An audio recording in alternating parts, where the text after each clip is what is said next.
I was diagnosed with prostate cancer on January 20th, 2021. I was diagnosed in 1999, and the prognosis was 8 months. They said, maybe we can get you 2 years. And thankfully, I consider myself in the bonus round.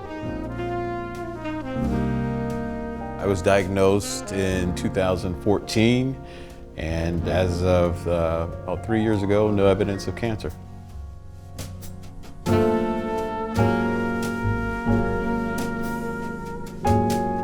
I was diagnosed with prostate cancer in 2011. Now the cancer has come back, so third time at the rodeo.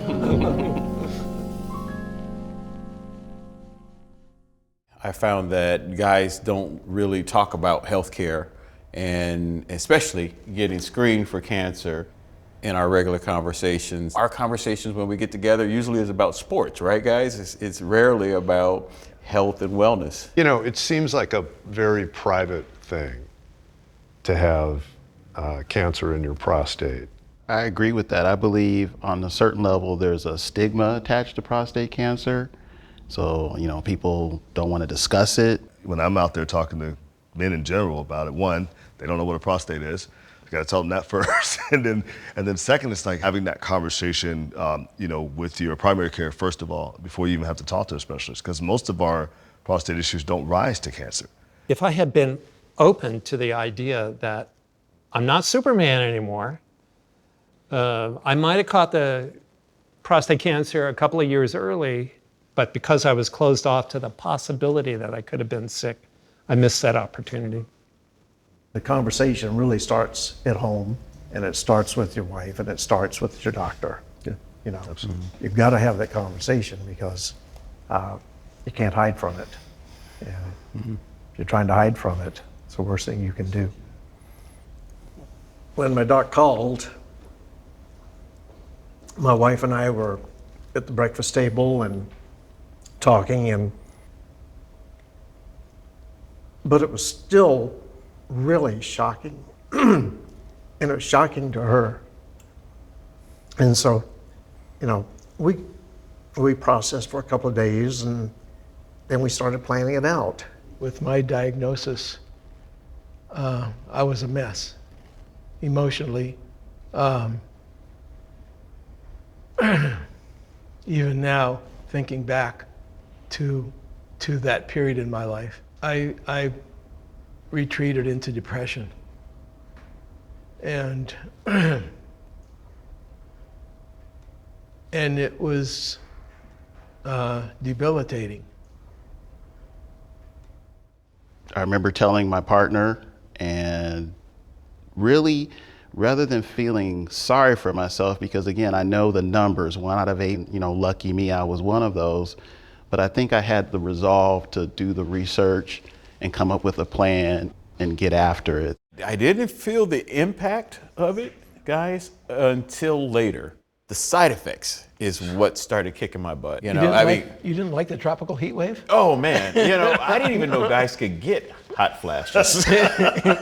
Oh yeah, yeah. Well. And I'm going through this by myself, you know, and I didn't have anybody to talk about it with. This second recurrence has kind of brought on a feeling of betrayal by my body. I feel betrayed by my body. Okay. I'm reconciling myself to that. Blame the cancer. Don't blame your body. Don't blame yourself. Blame the cancer. Yeah. You know, that's the bad guy out there. Right. Don't blame yourself. You know, your body's doing its level best, right? Yeah. Well, thank you for affirming that. You're welcome. I appreciate that. But here's the beauty of having groups like ourselves, being able to share openly and be vulnerable amongst each other right now, is that this is a safe zone, right? And that things that we can't share or don't feel as comfortable sharing with our loved ones, I know that you can come, you know, and be amongst ourselves, and we have like experiences with prostate cancer, and it's safe here. When did it become easier to process a conversation like we're having right now? Right? When did that become part of who you are today versus who you were yesterday, 6 months ago, 5-10 years ago? I'm more open than I used to be. Partly it was being faced with the choice. I could choose to be closed about it, embarrassed about it, ashamed about it, or I could choose not to be. It really became like changing that narrative around self-care, and that now I go get manicures, I get pedicures, I'm a huge fan. Yeah, it's all about, I meditate, I do yoga, I exercise. It's just a whole new way of thinking about masculinity and what I deserve as a man. I still haven't really made a general announcement to the world that I have prostate cancer, although maybe I just did in this video. But my husband came home from work, I told him about it, he's wonderful, very supportive. But I didn't wait very long before I started looking for a support group. Being able to join the group and hear what actual patients' experiences had been was huge for me.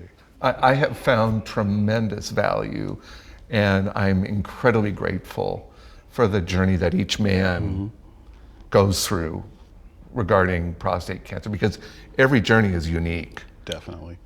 Talking about prostate cancer openly with men that you're comfortable with, that you know is valuable. Yeah. Right. You don't know who you're going to affect, who you're going to help. That's right. And it's this moment, it's the support groups, it's having dinner with your best friends, and you mention it. You don't know who you're going to help. My particular cause is trying to get African American men tested.